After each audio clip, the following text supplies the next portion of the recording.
It was still hard for us to raise funds back in the days because people didn't get the idea. We grew from 6 million of ARR to 18 the year after, and then from 18 to 50 and 50 to 120, in the 3 years. What I found about founders is that you try to avoid the hardest things in your business. If something is very painful, that's the right time to get into it and fix it. Ready to go?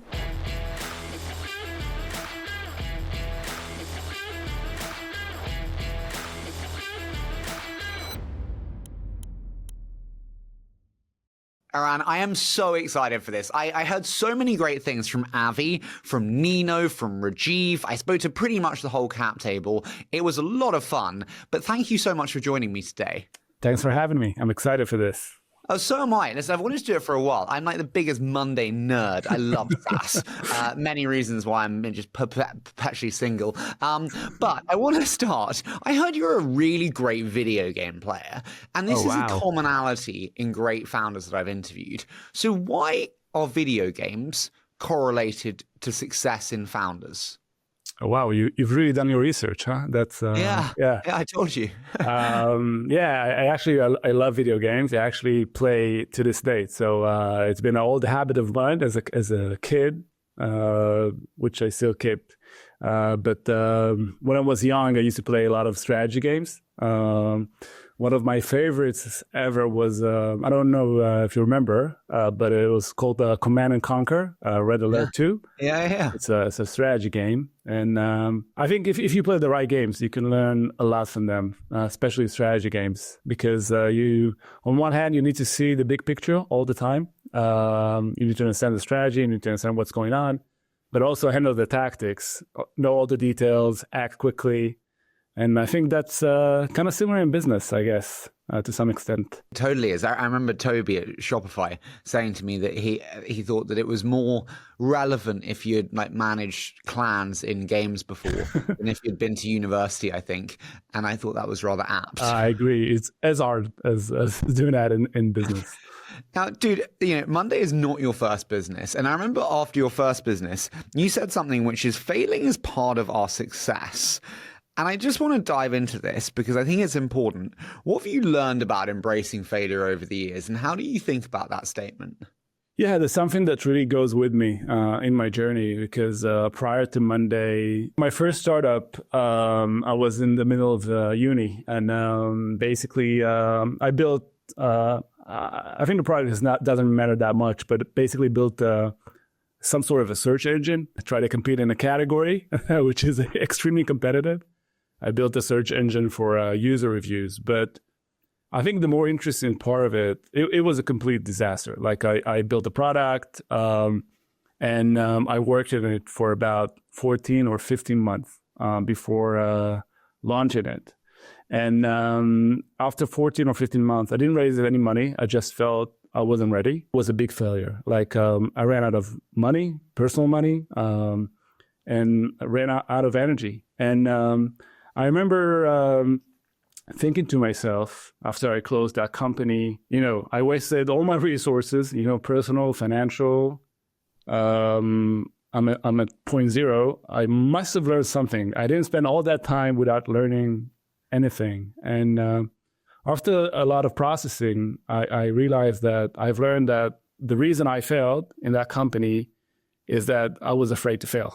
It might sound weird, but I was so afraid of negative feedback from customers. I was afraid people are going to write about me on TechCrunch or on a blog post. I thought people are going to be critical of my product. I don't know. I was just afraid.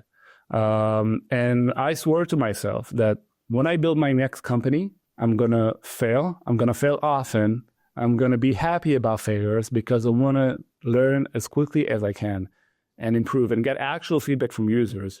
Because after 14 months working on that product, people gave me feedback that if I've shown them like a mock-up or like an early version, I would get the same feedback and I would be in a totally different place today. And we keep that DNA up until today and Monday. We fail, we tell people, try it out, A/B test, get feedback from customers, just learn. And it's a big part of our DNA today as a company. As much as one can get used to failure, it's never easy to accept.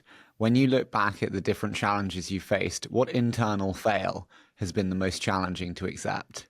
Look, I think, growing up, writing code, I was always this like a smart kid, in school, in uni. And, when you build an actual product that people need to use, nobody cares about your achievement or knowledge or how much you know about anything. It's all about the product. Is it good enough? Do people really want it?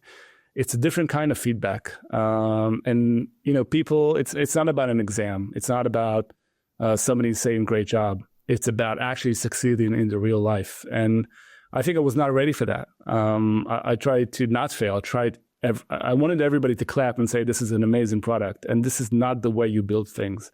You need to get feedback. You need to get people involved, get their opinions. Let's go back to 2012. You and Roy are sitting together. Da Pulse. Yeah. Love the name. It really is brilliant. Genuinely, I actually like it. I remember, do you know what's so funny, dude? When I emailed you for the first time, your email was at Da Pulse. Oh, yeah. Yeah. That was the company name. Yeah, you didn't respond. But my question is, you're sitting with Roy. How do you guys come up with the idea for Da Pulse Now Monday? Initially, both Roy and I had my own startup. Roy also had a startup. And I remember us sitting down. I was working in a company called Conduit. Roy was working at Wix, which you're probably familiar with. And, I guess it's a little bit counterintuitive because I think a lot of founders, when they think about starting a new business, they often try to think about something that nobody thought about before or a new idea.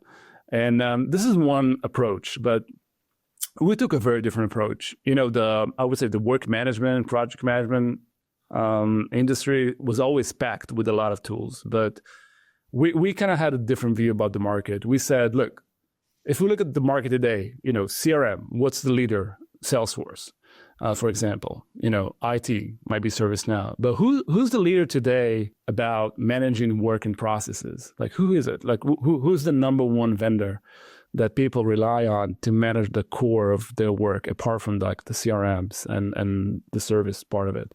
And when you think about it, there was none. And we just felt there's such a huge vacuum today in the market. And it doesn't make sense that there isn't one company that became like the dominant player in that market. So we said, let's try to tackle that opportunity. But one principle that was very important for us from day one, and I think it was a critical component of our success, we said we want to take a very different approach to how we're going to do it. Because, both of us, we didn't consider ourselves to be like the best managers on the planet. I don't know what's the best way to manage a team or a group of people or, a business, but I can give people the tools to do it and they know what's best for their business. So from day one, we said, we don't know exactly what's the solution for every business, but we're going to give people the ability to customize Monday or the Pulse back then for their needs because they know best about what's right for their business. So since day one, nothing in the product is rigid. Everything is 100% flexible. They can change it to their needs. And basically our own customers build their own product on Monday today. So we go with the idea that, hey, we want it customizable so people can make it fit their business. When we launch, do we have immediate traction? Like, is there initial success that we know we have? How did that go? No, I mean, the first few years was really challenging, I would say. So when we started in 2012, our main focus was around communication. If you remember back in the days, there were other players like Yammer. I think there was HipChat. It was the days before Slack. So we initially thought that it will be more focused around communication and collaboration. But one thing that we found is that a lot of those tools are under the category of, we can use it, but it's a nice to have tool. It's not something that is kind of managing the core work of businesses. So we pivoted from that. I think the first year and a half, we kind of focused on communication, and then we kind of pivoted the business to focus more on that flexible management. And that was a big pivotal moment in the life of the company. How was that pivot? Often founders are faced with the dilemma of, I'm told that resilience and persistence is important and I should just keep going. And then we're also hearing of pivots where a pivot is required. How do you advise founders on whether to keep going and be persistent versus when to change direction and pivot? Yeah, this is an extremely tricky part because, both Roy, my co-founder, and we're software developers. So our natural instinct is to go to the office and, write code. That's that was our go-to. We always felt that we're one feature away from getting the right product. And, after, we kind of spend like 70 or 80% of our seed round, we sat down and said to ourselves, look, something is not working. It's not about the next feature. We need to talk more with customers. We need to understand what they're looking for. And we've done something that's very not natural for us.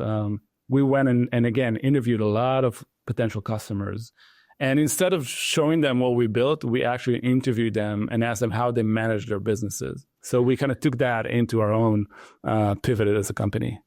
Okay, and so we pivot and then we go to the more kind of known product that we have today, which is obviously Depulse at this time now, Monday.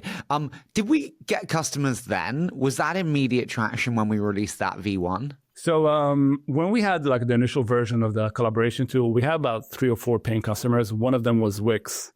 So we had a little bit of traction, but when we pivoted the company, that was a really meaningful moment in the life of the company. We launched our payment system. And I remember to this day, the first time a new customer has actually paid for the software without us talking to them. I actually, if you want a nice little story, I bought a TV. I actually mounted it to the wall and I built a dashboard that showed the number 6. That was the amount of customers that we had. And every time a new customer came in, there was like a big like like Homer Simpson sound, like woohoo.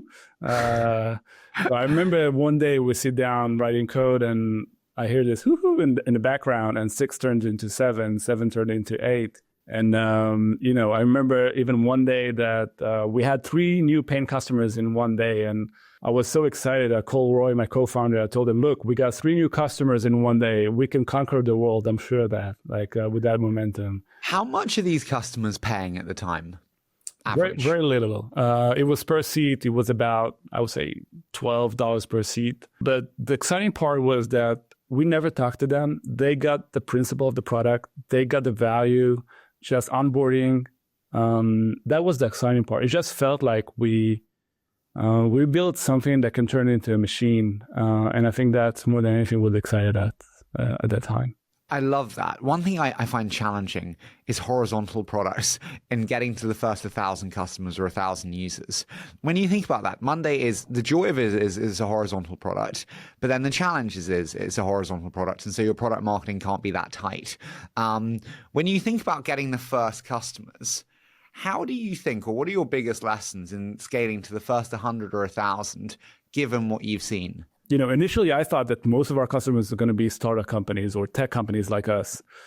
But we started to do marketing on, actually, Facebook was the first platform that we started to do performance marketing on.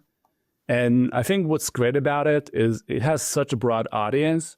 And it brought us a lot of customers that we couldn't expect to have. Like we got, churches, hotels, retail, airplane manufacturing. Over the years, we found that and up until today, 70% of our customers are actually non-tech companies. And that's amazing because it just opens up the TAM and the audience of the company so much. And we're going to dive into that because it's an incredible stat. But at this point, we're getting customers, okay? We've got the woohoo coming in. You do it much better than me. But we've got that coming in. But you've spent 70 to 80% of your seed round at this point. Your runway is pretty tight. What happens now in terms of funding?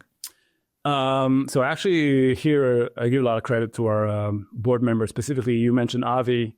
I would say the typical investor seeing that a company spent 80% of their seed round and didn't reach like product market fit, maybe would kind of give up on the company or send that company to do like a round A and try their luck outside. But, something I give Avi from Entree Capital a lot of credit. He saw the potential. He told us, I'll never forget this. I believe in you guys, even though, I don't know why, but I believe in you guys.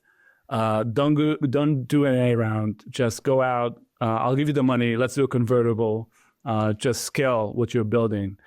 And I think this was a pivotal moment for the company, because if we would go and try to raise funds, it's a long process, especially when you don't have momentum. Maybe the company wouldn't be what it is today, but because he gave us this runway, I think it really helped us kind of leverage the momentum we already had. Was that the A? Yeah, so that's complicated. So we kind of ran out of money from the seed round. We actually, just to give you some data, we raised 1.4 million I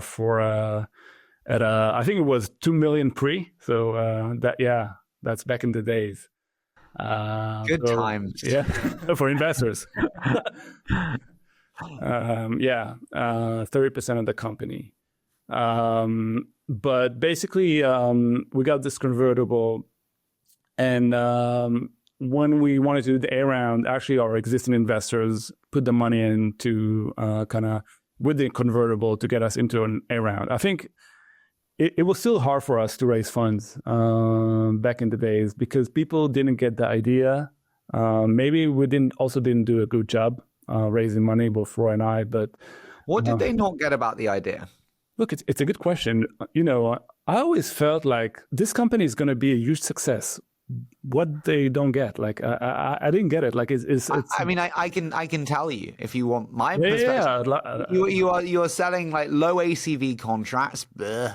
We like enterprise. PLG was not as notable as it is now in terms of being able to scale into massive businesses. And you're selling to hospitals and to hotels and to churches. Like, dude, this isn't a really big business. Like, this is like SMB play. You can't make money selling to SMBs, right? And so we've got all these investor heuristics which tell us this isn't a good business.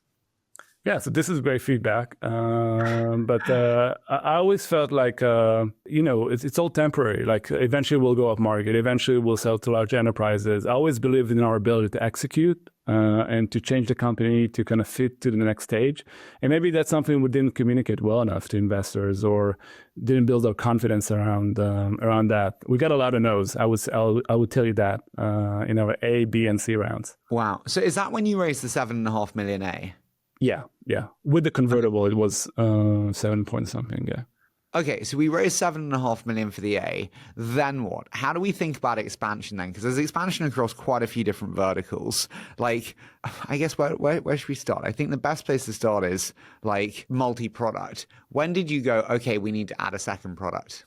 That's very late in the game. We actually built our second product, like 2.5 years ago. Back then, we focused on the main product. How do you reflect on that decision? Was that a mistake to wait that long? No, I don't think it was a mistake. Maybe we could have done it sooner, but I feel it was the right decision at the time. Okay, so we wait years for that. Yeah. What do we expand on next? We've got 7.5 million. Where do we go now? Okay, so something that I feel we've done, which was really meaningful, to make the company successful and scale, we actually built a very powerful performance marketing engine. We call it Big Brain. It's a tool we built within the company to track every campaign, every user. We made an early decision in the life of the company to build this tool internally. It was very tempting to use off-the-shelf software for that, to do analytics, monitoring, but we were very ambitious. We said, we're going to build a huge company. I don't know where we got the confidence, but we just said, we're going to build a huge company. We need to build our own tool because this is going to be a main part of our ability to scale this machine. So we built this tool. We invested heavily into that.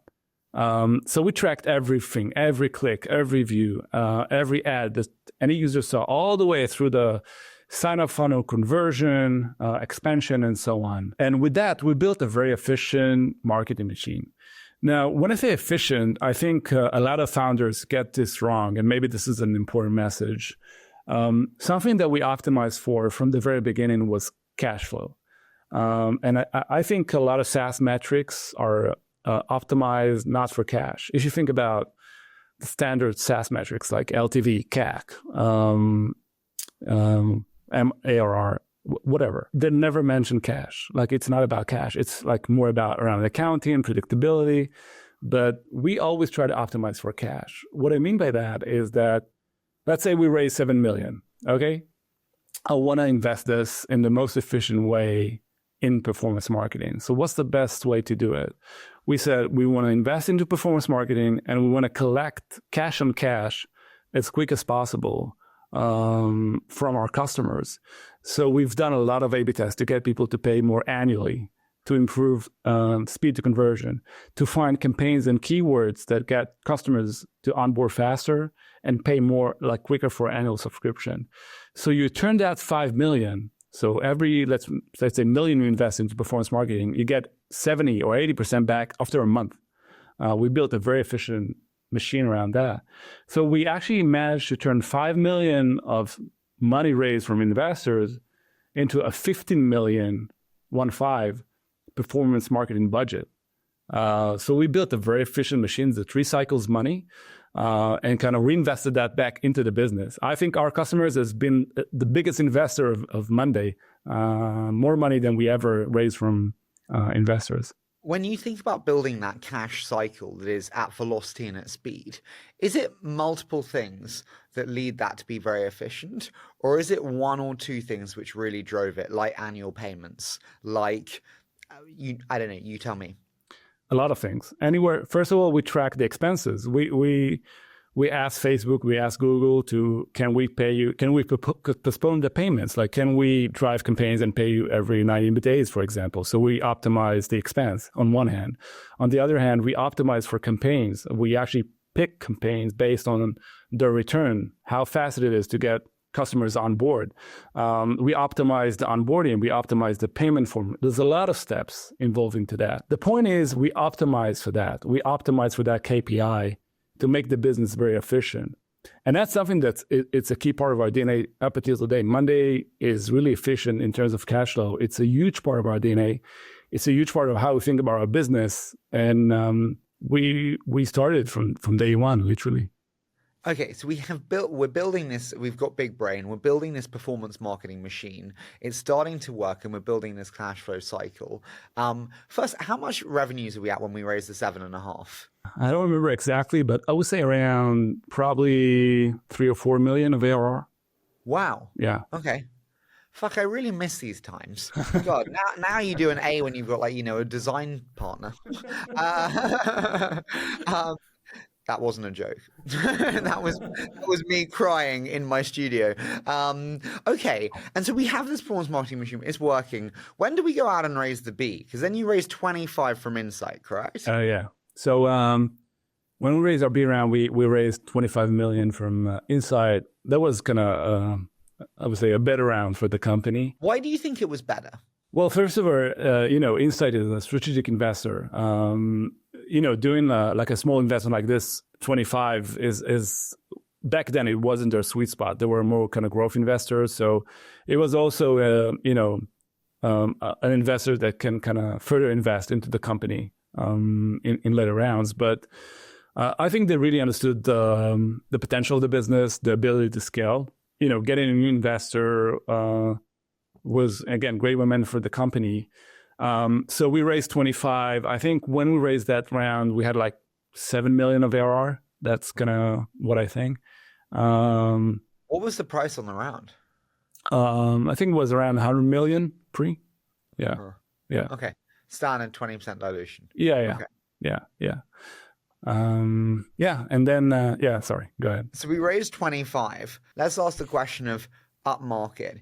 SMBs and kind of lower ACVs is kind of where our home is. When do we decide to go upmarket? After we've done the B round with Insight, a few things happened. One, we branded the company as Monday. We changed names from The Pulse. And I think it was about a year after that I remember that board meeting, it was in New York, and one thing that Roy and I said, always, that we're never going to have a sales team in the company. And I remember that we had this board meeting, and we came to the board and said, look, we're probably wrong, and we have to have a sales team in order to scale the company to the next level. And we built an amazing sales team. Going forward to today, we have more than 1,000 people in our sales team, but it was not obvious back in the days. Why did you decide then was the right time? being developers and product people and building this incredible performance marketing engine, we felt that we can scale the company to infinity. But what we found is that having a great product is not enough, because when you want to scale within existing customers, the product plays a very important component, but there's other things. You need relationship with people. They want somebody to talk with. And I just felt that it wasn't a good product for our customers. Like, they had their own processes. They care about security. They cared about governance. They wanted help with onboarding people into the product, and software is not enough. And we, as I said, we were always ambitious. I remember Roy and I talking, and we said we don't want to be an SMB company forever. Like, we have such huge potential. We want to be doing both SMB and go up market, and this is what we have to do. So let's do it. A lot of founders are told, wait until you're pulled up market by large enterprises. Is that good advice? It worked for us. I think, let's say the opposite is also not optimal. I think that if you start as a small company and you have an amazing VP of sales, they can sell anything, even if your product is really crappy. That's a curse. It's not something positive, because we work so hard to improve the product, because every improvement, just improve our marketing machine. It improved the retention of our customers. And it's built a special DNA in the company. And then when we felt that we're missing, like, people knocking on our door saying we want to scale, and there was nobody around to help them, it just felt we have to do it. We have to mature. We had to add this layer into the company in order to scale to the next phase. Okay, I get you. But a lot of other people say, and I see this myself as an investor, it's such a different company to build an enterprise business. Not just sales teams. You need customer success. You need SDRs. You need AEs. You need CS. You need security, SOC 2s, compliance. Is it a completely different business to build? I think there's a difference between a company that pivot into the enterprise and a company that want to sell to the enterprise in addition to selling to SMB and mid-market. And we didn't pivot into the enterprise. It's not, a lot of companies say, look, we tried SMBs, we tried mid-market. We spent so much energy and effort, converting those customers. We might as well just focus on the large ones and get a higher ACV. That wasn't our strategy. We wanted to capture, like, we call it like a pyramid, the whole pyramid, the baseline of the SMBs and mid-market, but also the tip of the pyramid with the large enterprises. So it was always about adding that layer, but also making sure the product is good enough for SMBs and mid-market. When did you start to see PLG tapering off and really wanting to implement the sales team alongside it? What sort of level of revenue was it? I think it was around probably 40 or 50 million of ARR. Whoa. Yeah. Wow. Okay. And so we're still on the 25 million from inside at this round. Yeah. Look, we grew really quickly. We grew from 6 million of ARR to 18 the year after, and then from 18 to 50 and 50 to 120, in 3 years. So it was like super rapid growth. I think it was 40 or 50 million, maybe even 60 that we kind of added the sales team.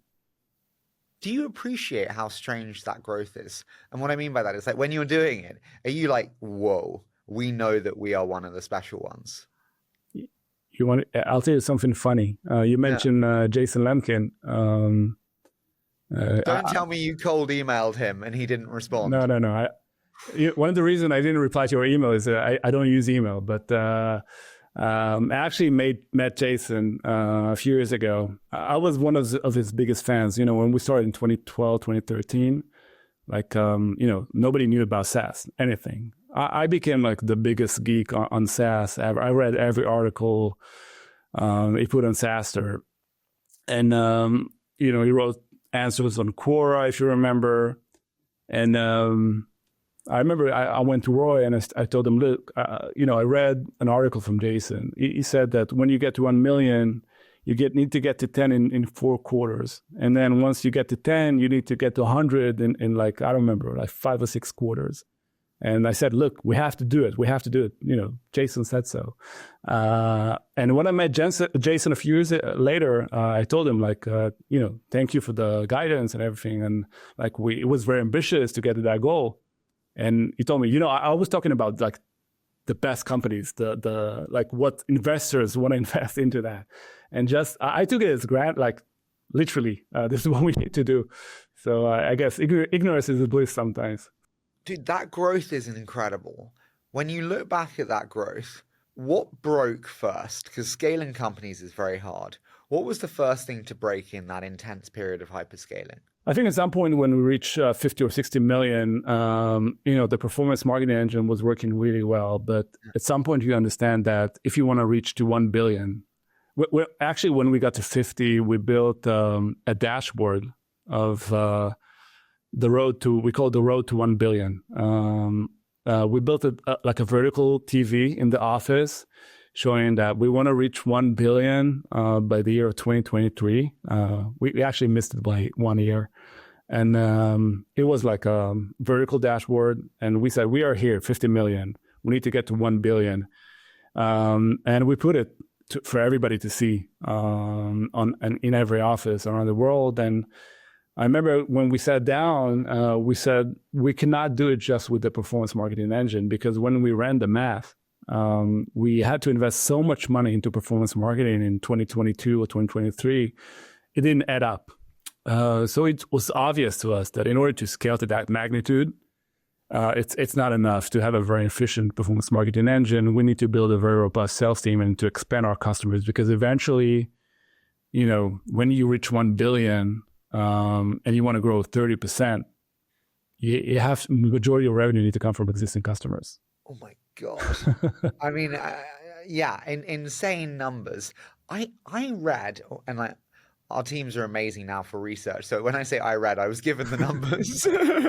But I read that you spent in 2023, 17 million a month on performance marketing. Yeah. Something like that. A little bit less, but around that, yeah. How did you spend so efficiently in performance marketing when so few others did?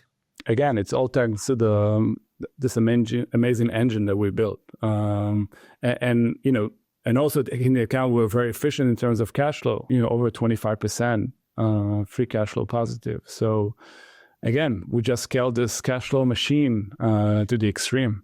Did you focus on a small number of channels and really hammer them? Did you spray and pray and see what worked? How did you approach the kind of portfolio approach to channel spend? And we never spray and pray. We don't believe that pray. I pray sometimes, but it doesn't help you with performance marketing. We measure everything. When we build a new campaign, we track everything. We A/B test everything. Why was YouTube so successful? Monday has crushed YouTube. You know this as well as I do. But why? So first of all, the rebrand was a key part of that. That was one of the main reasons we rebranded the company, because we wanted to pick a name that's people can remember. Because when you see an ad, you have about 5 seconds of attention to capture people. And again, we managed to track when people saw the ad. We'd not just track links, but also people viewing the ad. And we saw there's a great ROI on that. And we managed to get a great presence on YouTube. And it was, again, cost effective to do it the way we've done it. What channel did you spend on that you wish you hadn't spent on? Look, Facebook was amazing for us because I think it just changed the trajectory of the company. But definitely, AdWords, YouTube, we tried we're doing everything today. But which one's least effective? Least effective? Yeah, which one are you like, we spent on it and it was a waste of money? That's not the way I look at it, because it's not about effectiveness. It's different audience. When people search in Google, they have a specific intent. I'm looking for a project management tool. But some people are not searching for a project management tool, but are browsing Facebook. And those are two different audiences, but both of them can be potential customers. Some people have intent. Some people have, I need a new platform in the back of their minds. I'll just go on Facebook and, I got suddenly a commercial about work management do, maybe it's an opportunity, or I'll go on YouTube. So it's a different kind of audience that we kind of target. Dude, is it not like the most expensive ad word? Like CRM, like, I'm respectfully, the competitive land field or landmines that you kind of face is intense. Is it not the most expensive ad word by? It is, but it's very cost effective for us. And people, if we go forward, we build our multi-product strategy. So basically what happened, maybe I'll give you some background before we talk about the marketing around that. So basically we got everybody using Monday. And one thing that was super surprising for me is that a lot of people use Monday as a CRM. And because it's so customizable, you can build your own boards, which is like kind of the equivalent of a table. And they build contacts, they build like deals, they build dashboards, automation, like a full-fledged CRM. Like, why? Like, it takes so much effort to do that. And I'm not talking about a few hundreds or even a few thousands, tens of thousands of accounts build CRM on top of Monday. And the same goes for dev, the same goes for service. Those products were not born out of thin air. They were born because customer demand. And when we interviewed people, like, why did you do it? Why did you go all that effort to build a full-fledged CRM where you could just buy off-the-shelf product?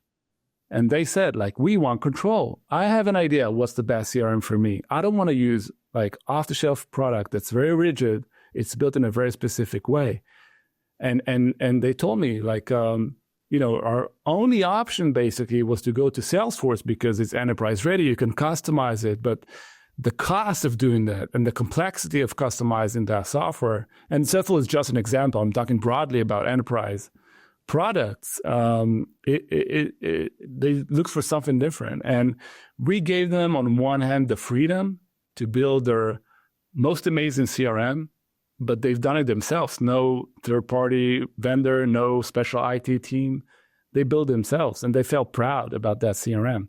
So eventually we said, look, let's build a CRM product. Let's package the Monday platform into a full-fledged CRM and build like deep feature, call recording, call analysis, email marketing. And we've done that.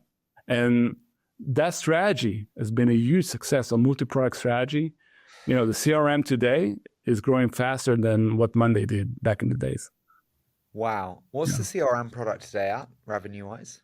We didn't disclose this on a quarterly basis, but the last investor day, which was last year, it was growing from almost 0 to 25 million in 1 year. So, are we seeing like the complete bundling of SaaS tools? You mentioned there the call recording elements. You mentioned quite a few different products within that, which kind of bluntly kill a load of other adjacent products. Are we seeing the bundling of SaaS tooling again?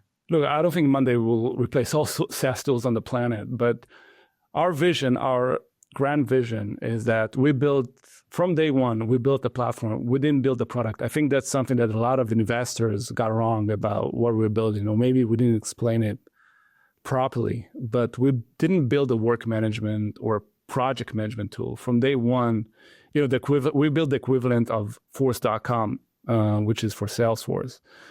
We built a generic platform, not about work management, not about CRM, just the building blocks. And then work management was the first implementation. And then came CRM and dev and service.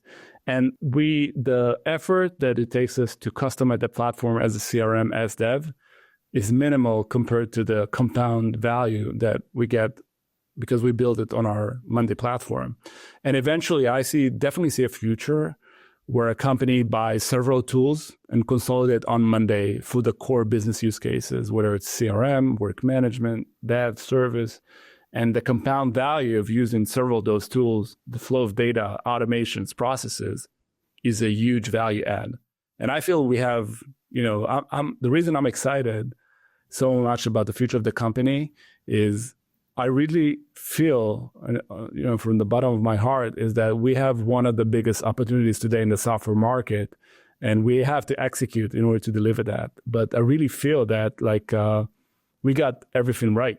We just need to scale the company to the next phase. What do you know now about going multi-product that you wish you'd known when you went multi-product? Maybe one lesson is it's not just about the product itself. Go-to-market is as important, and every product has a very different go-to-market. It's unbelievable. It's so different. Different buying dynamics, different buyer, different decision process, different way people consume ads. They're all special in their own way. As a result, do you have to build independent teams for every product? How do you think about how the company changes with the additional product line that's built? Yeah, that's exactly how we think about this. We have different business units dedicated for each product. Every product is in a different phase. So, CRM is more mature, and then dev, and then service, and obviously work management is kind of the most mature product. But, every product has its own team, its own marketing efforts, dedicated salespeople, and we scale them. It's like small startups within the company. Dude, when you look at the revenue lines today, like Monday is what's Monday core revenue? Again, we're a public company, so I think we announced we reached 1 billion of ARR about like 3 months ago, I think. So okay, great. And so we've got 1 billion of ARR, and then CRM is like 25, as we said in Investor Day. Yeah, that was like a year before that, but it's bigger today. What smaller line of revenue today will be one of the biggest lines of revenue in 5 years' time? Definitely CRM will be very dominant going forward. Dev as well. Actually, the momentum we got from Monday Service is unbelievable. It's still early days. Who do we compete against for Monday Service? With CRM, we compete with, HubSpot, Salesforce a little bit, Zoho, Service. We can see Jira Service, Freshdesk, a little bit ServiceNow, although they're very focused on the enterprise. When we look at the names that you just mentioned, like on CRM alone, respectfully, wow. How do you advise founders who are told, oh, that's a really horribly competitive industry? For me, it sounds like it's an opportunity to disrupt that industry. There's players that have been dominating each one of those industries for a very long time. People, willing to pay a lot of money to use those tools. They bring a lot of value. And I think it's just an opportunity to disrupt that market. That's how I look at it. Do you pay attention to competition? When I built my first startup, I remember that I used to log into, TechCrunch or read tech news. And every time I saw a competitor that I felt was competing with me, I felt this weird feeling in my stomach. And then I swore to myself, and I'm never going to do it again. I'm just going to focus on myself and my journey. And so I don't. So you don't pay attention to competitor products? We analyze them and we look at them and see what they're doing, but I don't feel like that's what's going to stop us in any way. I feel if anything, it's in our hands. I feel it's in our control in a way, in our execution ability. Okay, so when we think about execution ability with an eye moving forwards, you're an incredibly insightful, smart founder. Everyone is questioning horizontal software's ability to sustain in the next wave of AI. How do you respond to the question of Monday sustaining when we live in a world of agents, when we see a new generation of AI impact all of SaaS? For me, this is one of the things that excites me the most because, and what we already seen once we now built a lot of AI functionality is that people use AI inside Monday. So, and it's so easy for them. We took the same principles of easy user experience and customability. And instead of building like a dedicated AI product, we just allowed our own customers to integrate AI into their own workflows. So we helping them today make their own work more efficient using Monday. Do agents not make Monday a simple system of record or a database, given they do all information and data collection, retrieval, and like migration, and then bring it back to Monday? And is that a good thing or a bad thing? I think it's an amazing thing. I think that there will always be room for a system of records. I don't think that anybody will be willing to put their future into an AI bot without having the ability to question, what's going on, see dashboards, graphs, analyze the data. So I think it's very important to track the data. I don't think that will go away. Maybe some of the work being done by people will be done by AI, but it doesn't take away the fact that you need to analyze the data, you need to see it, you need to track it. And also, I think there's still going to be a substantial human element that will be part of that. So I don't think that, SaaS tools will go away. I think if anything, some of the work can be replaced by AI, but still the fundamental principle of why those tools exist is strong and will remain going forward. Do you think AI will change the future of SaaS pricing? For sure. I think a lot of SaaS tools have been very focused on seat count. And, once you replace, human labor with AI functionality, pricing should adjust and maybe be more focused on consumption in addition to seats. Can I go to the IPO? Why did you decide to IPO when you did? We live in a world now where there is such extended windows of private capital. You don't need to IPO, as we're seeing with, Stripe, Databricks, Starlink. How did you think about when was the right time? Yeah, going back to that decision, first of all, it was more random than you might think. But we just felt that, eventually we want to build a huge company. And when we look at the most inspiring SaaS companies in the world today, they were all public. And I think, it adds a layer of maturity into the business. I really like the fact that we're a public company because, first of all, public market investors really surprised me.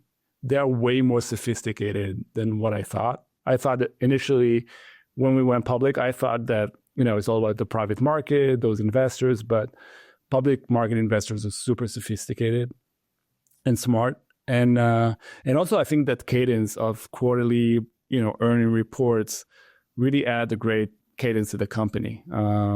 So all in all, I think it was a great move for us as a company. You go out at 7.5 billion? Yeah. How does that feel? You know what? You told me you like stories, so let me tell you a story. I'll tell you about the day of the IPO. So it was a long 2 weeks in New York. It was actually on the edge of the COVID kind of lockdown. So I think it was one of the first IPO that was done in person after the COVID lockdown, actually. And it was all on Zoom because before COVID, you used to take like a private jet and meet investors and do like a bus tour, but it was mostly on Zoom. So we were exhausted like a day before the IPO. So here it is, the IPO, the big day. Okay. We go to NASDAQ. It's a beautiful ceremony. I remember seeing kind of the opening of the trade day.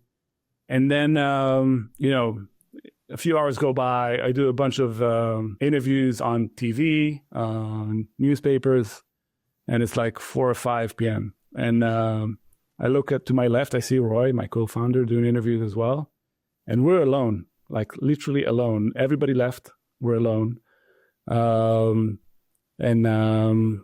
had like this blazer that I never wear, but for the IPO, we wore both of us matching suits. We took off the blazers and we walked to the hotel, like 25 minutes, like with the white t-shirts. We walked to the hotel. I go to my hotel room and I sit down on the bed and just stare at Netflix for like 3 hours. And that's it. That's the IPO day. That's the anticlimax of the IPO. Was that hard? Because it's like, triathletes or Ironman or people who run a marathon. There's so much build up and then it happens and it's like, oh. Yeah. The day after, when I woke up, I opened my iPhone, opened the stocks app and added Monday. And that was the most exciting. I felt it throughout my whole body. When I saw the Monday ticker inside, it just felt real. What was first 24 hours performance? I think we went up like 10 or 15%. So it was good. Yeah. It's a tough morning when you wake up and it's like down 20%. You're like, oh, yeah. Oh. I totally get it. Can I ask, like what you mentioned Roy there, you are co-CEOs. That is a crazy arrangement in traditional startup land. It's worked phenomenally well for you, which is amazing. What have you done to make co-CEOs work? When we started the company, actually, Roy was the CEO and I was the CTO. So we didn't start as co-CEOs, but I remember like a week into the company, he told me, look, I want us to do everything together. So I told him, of course, like we're co-founders, but he told me, no, everything, raise money together, be co-CEOs. I told him, okay. And we would meet investors, and it was weird because I would sometimes talk about the business and he would talk about technology. And then next meeting, we'll switch roles. I think we got everybody kind of confused. But after a while, he just told me, like, let's make it official, kind of name ourselves co-CEOs, just so we don't have to explain it to everybody. What's so special about him is that he is one of those people that has no ego. Like, he want to do what's best for the company. He doesn't care about his own title or to be on top of somebody else. And I think we have this amazing relationship where we both want to do what's best for the company. We don't care about kind of our personal perspective. And we're kind of the same and different. We spend a lot of time together. We walk home every day, like walking. We live in Tel Aviv, so we walk every day. We spend hours just to think and talk about things. You walk home every day together? Yeah, almost every day, yeah. Wow. What have been your biggest lessons on board management? You have a great board. Wow, it's a big topic. First of all, my number one rule is never surprise the board. Never. That's like the worst thing you can do. Actually, one of the things we built into Big Brain is, I don't know if Avi told you, but we used to send every day like a daily SMS of the company performance every day to our board members. Whether it was good or bad, it was automatic. So when they came to the board meeting, they knew the numbers better than I do. Like they saw everything. Like the board meeting was basically done on the numbers and the metrics because they had full transparency. And that's something that I really believe inside the company and also for our board members. And if we had something that we wanted to make a decision about, we always talk with each one of them individually before the meeting, because the last thing you want is to get into an ego fight. So just get their opinions and change the things before the meeting. So we talk more about the future than waste time on disagreements. That's so interesting. I wonder if that's possible to do for a fund. Like, I'm just wondering now if I could actually have that with my investors, or at least my board, where like whenever we had a change of marks or a new investment or whatever it was, you get, interesting. Okay. One to think about. Listen, I could talk to you all day. I want to do a quick fire with you. So I say a short statement, you give me your immediate thoughts. Does that sound okay? Okay. And just no tricky questions. And then never a tricky question. What do you believe that most around you disbelieve?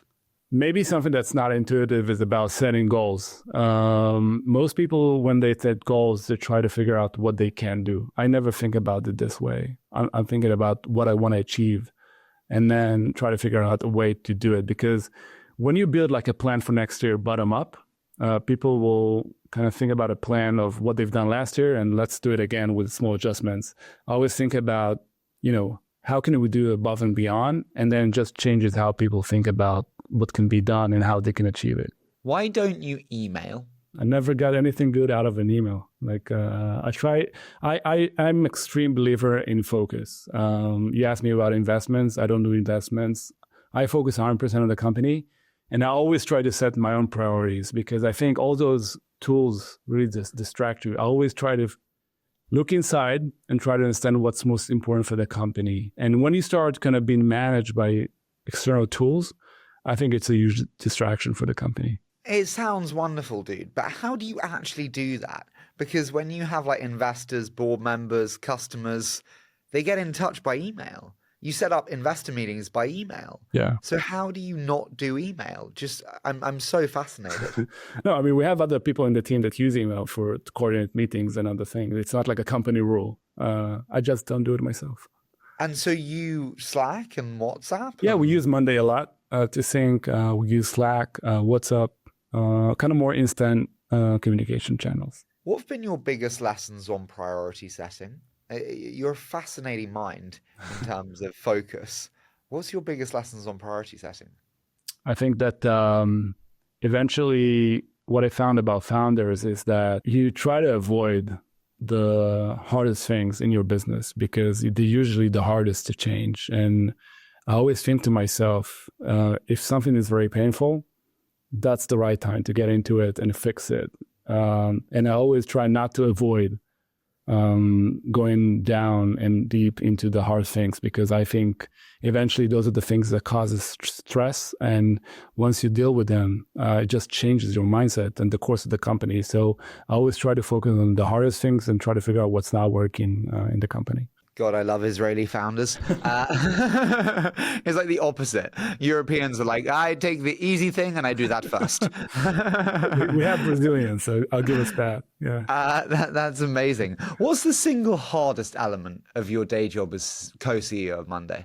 I think finding the right balance. I think that for many years I didn't have the right balance of, family life and work life, and I was really stressed. And I've made a decision a few years ago to make a change. I spend a lot of time with my family today. I'm more efficient. What have you changed to allow yourself to do that? Actually, I went to therapy, and one of the things my therapist told me, which really resonated with me, she told me that, I can do the extra meeting, I can do the extra thing, but at the end of the day, I'm a leader in the company. I'm leading the company, so people look at me, and when I'm exhausted, when I'm stressed, when I don't have patience, it just reflects on everybody else, and I need to take care of myself in order to be able to take care of the company.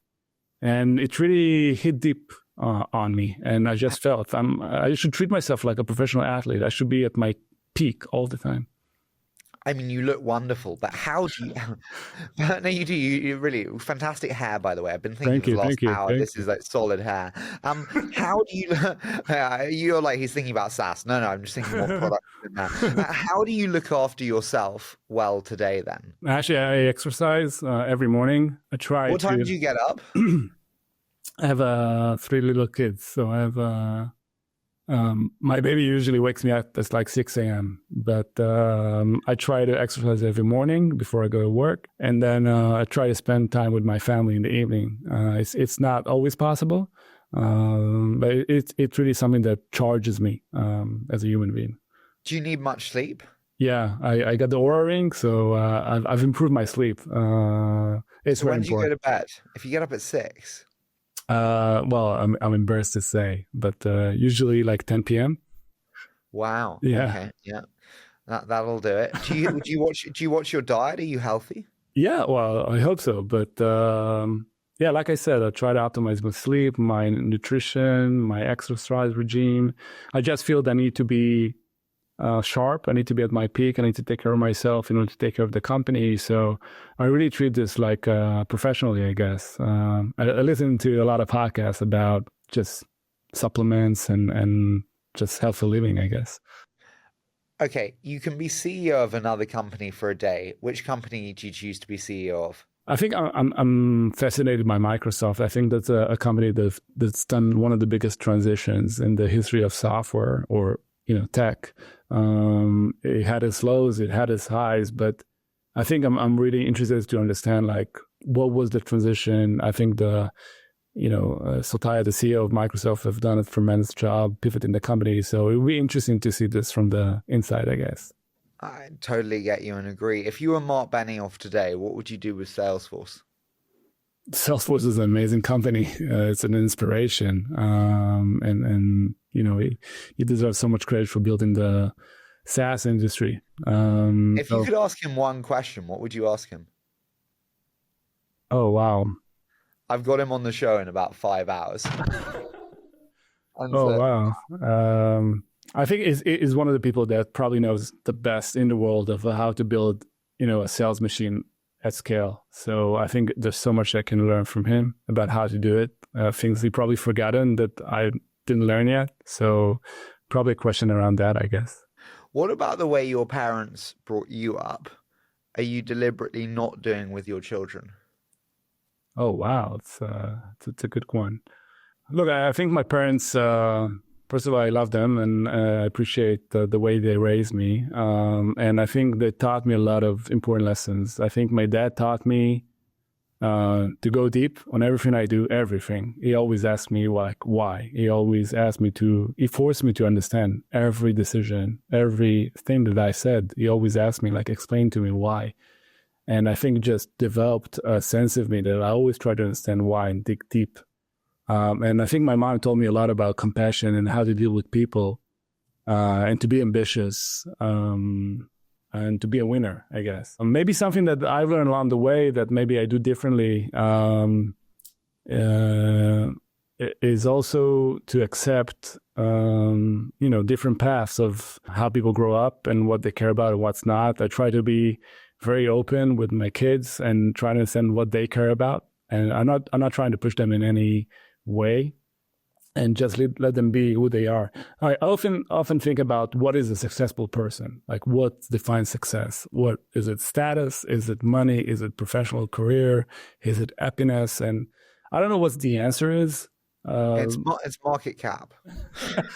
I just want my kids to be happy. I don't know what's the best way to achieve it, but that's what I want for them. When were you happiest?